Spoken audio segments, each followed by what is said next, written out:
Hey class! Today we're on section 3, the measurement section. Now we've had 2 other parts, but today's going to be the last part talking about measurement. We're going to look a little bit at accuracy and precision and then talk about temperature and do math with temperature conversions. So when we make a measurement, there are some limits to measurements that we make. And the first definition we're going to go over is this idea of precision. Precision is the gauge of how exact a measurement is. And when I say how exact it is, to what decimal place does it go to? And with this idea, we have this term called significant figures or significant digits. These are going to be all the digits that we know for certain in a measurement, plus one additional digit that is estimated. Here we have 2 clocks. Both of them tell time. Over here on the left, we have an analog clock, and then over here on the right, we have a digital clock. If we look over here at the analog clock, here, this is going to be our hour hand, our short one. So we know for a fact that we have the hours listed here. So that is a known digit. We know that we are at 3 o'clock. Now, we have a minute hand, but we don't have any tick marks for the minute. So we have to guess or estimate where it's at. And so we might say, oh, it's exactly at the 0. So it's exactly 3 o'clock. This analog clock measures to the nearest minute. It does not have a second hand, so we cannot measure to the nearest second. However, a digital clock tells us our nearest hour, minute, and second. So the digital clock is actually more precise because it can tell us to the nearest second as compared to the analog clock, which only tells us to the nearest minute. Another example that I can give you is if we're looking at a ruler, how many tick marks or calibration marks it has allows us to know how precise the tool is. For example, here we have a ruler that's between 0 and 1 meter. Well, we know for a fact it's greater than 0. So 0 is a known digit that we know. But we have to estimate the last digit. And so we know at least it's over half, so it's over 0.5, and it's maybe a little over 3/4, so over 0.75. So we're going to say it's to 0.8. This measures it in the tenths place. If I gave you the second ruler down here, you're going to notice I have a little bit more calibration marks, so we can make a better guess. So here we know that it's past the 7. So this right here is a known value. We know it's past the 7, but it's between the 7 and the 8. So we have to look at this and be like, okay, it's about to the 7. So 0.77, this last digit right here is estimated. Again, this one goes to the hundredths place. And then if I gave you the last ruler, we know that it's at least 0.7, and then we can count over to 7 tick marks. That's where we get our second 7. And then that it's kind of between the 7th and the 8th tick mark here. So we can say we know the 7 are, we know those values, and the last one is estimated. So 0.772. This goes to the thousandths place. This last one is more precise than the top ruler because, again, we get more place values. So how does the precision of a measurement affect things when we do calculations in lab? And to answer that question, the precision of our calculated answer is going to be limited by our least precise measurement tool that we get when we do a calculation. Let's look at an actual example of this. If you were trying to find the density of something, you would have to measure an object's mass and its volume. Say you measure the mass as 34.73 grams. This is considered to have 4 significant digits. 1, 2, 3, 4 digits here. However, when you measured the volume, you measured it to be 4.42 cubic centimeters. So here, this only has 3 significant digits there. So when you actually go to do a calculation, it's always going to be based on the least precise measurement. Again, least precise. 3 is less than 4, so 3 is not as precise. So even though when you divide these two numbers, you get a long decimal, you can only have 3 digits in your final answer. So 7.86 would be your final answer because that 7 actually rounds up that 5 to a 6.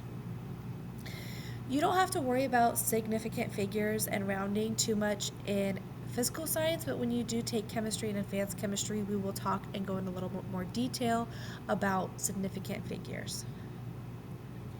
Accuracy is a definition that people often mix up with precision, but it means something completely different. Accuracy is the closeness of the measurement to the actual value of what you're measuring. So for example, if we bring back the clocks, even though the digital clock is precise, if the digital clock was running 15 minutes behind, it would not be considered accurate. Again, accurate is how close it is to the actual time that it's supposed to be. For example, my car clock is always 2 minutes ahead, so that's not necessarily accurate. Now let's jump into temperature. Temperature is an SI base unit, and we measure temperature using a thermometer. And a thermometer is just defined as an instrument that measures temperature or how hot an object is. In class, the thermometers that I use is measured in Celsius. So that's one thing to know. In science, we tend to use Celsius or Kelvin. We don't really use Fahrenheit. Here's an example of a thermometer. Typically, we have a bulb, and then you have tick marks on the side. Again, mine only measures in Celsius. And then you'll see some red liquid, and that red liquid will actually go up the tube the hotter it is, and it'll move down the tube as it cools off. And that's because liquids kind of expand as they're heated and cooled. Okay. So right here, liquid rises less in a wide tube, so we tend to see thermometers be a smaller tube. Now there are 2 temperature scales that you're probably familiar with, and the one that you're most familiar with is Fahrenheit. However, you've probably seen the Celsius scale, hopefully, in a science classroom. One thing to note about the Celsius scale is it's actually almost twice as large as a Fahrenheit scale, which means it takes a lot more Fahrenheit measurements to equal what Celsius is. And you can actually convert between these two, and you should be able to using the following formulas. The first formula here, this first one, allows you to find Celsius. Notice if it's by itself, this allows you to calculate Celsius. If you are trying to find Fahrenheit, you're going to use the second equation. Again, if you're trying to find Fahrenheit. When you're working with these equations, we have to understand a few things. First is orders of operations from algebra class. When you're doing orders of operations, you want to do what's in the parentheses first. So you're going to subtract first. And then what you're going to do is find this number. You are going to do the division and multiplication part second. The other thing I want to point out about this equation is 5 divided by 9, and you are multiplying it to the number in this parentheses. For the second equation, you are actually going to do your multiplication and division first. So 9 divided by 5 times whatever your Celsius is, and then you are going to add second. The reason you add second here is because this 32 is not in a parenthesis, so you do not have to do that first.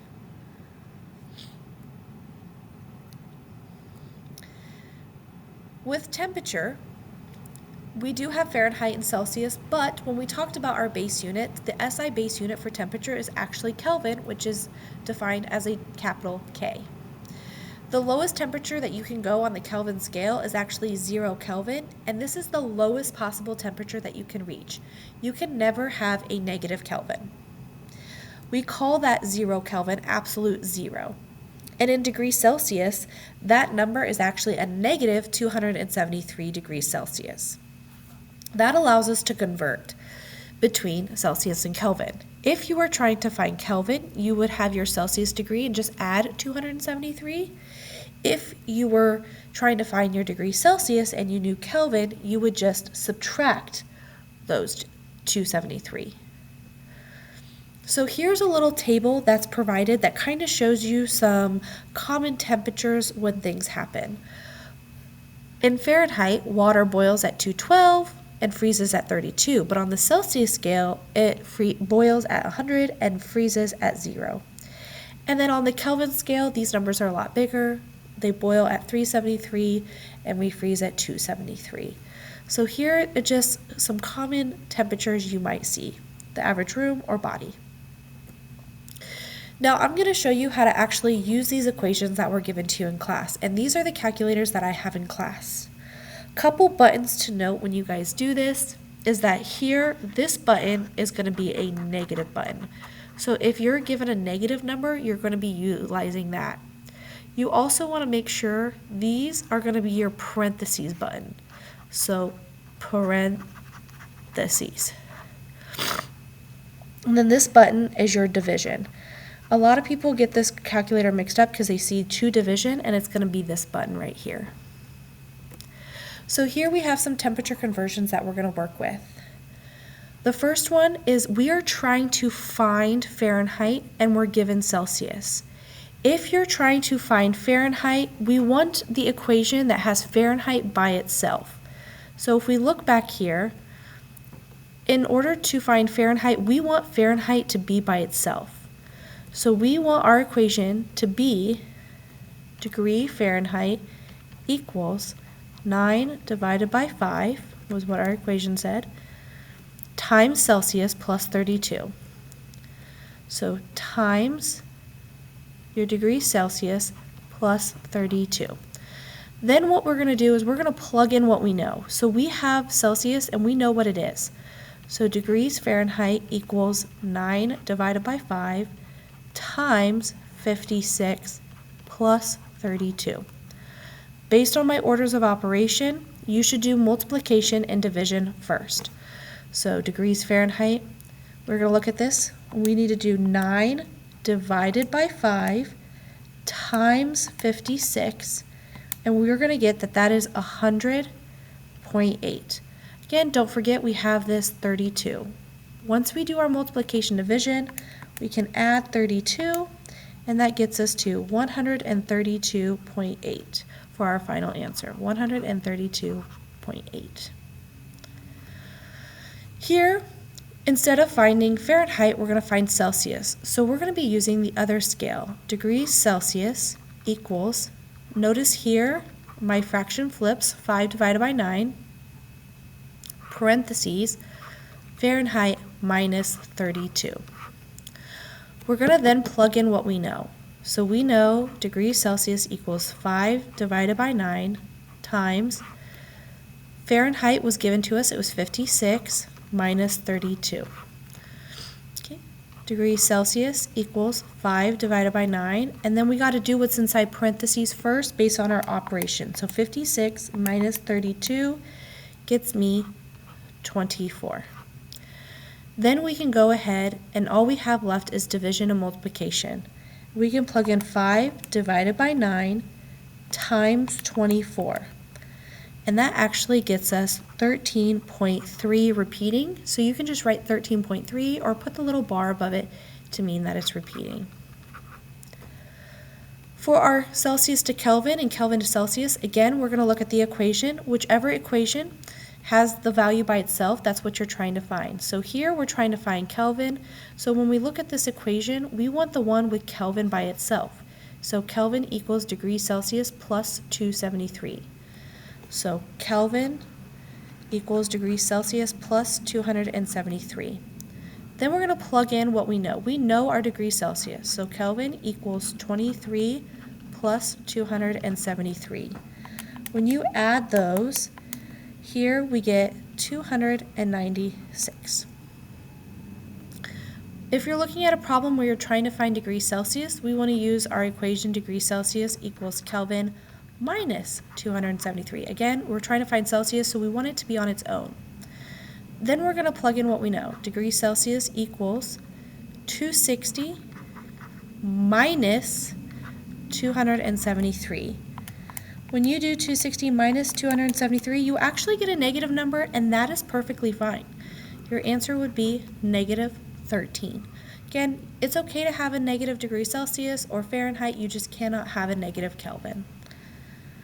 And that's the end of today's lesson. If you have any questions, please make sure you ask, and I hope you guys have a great day.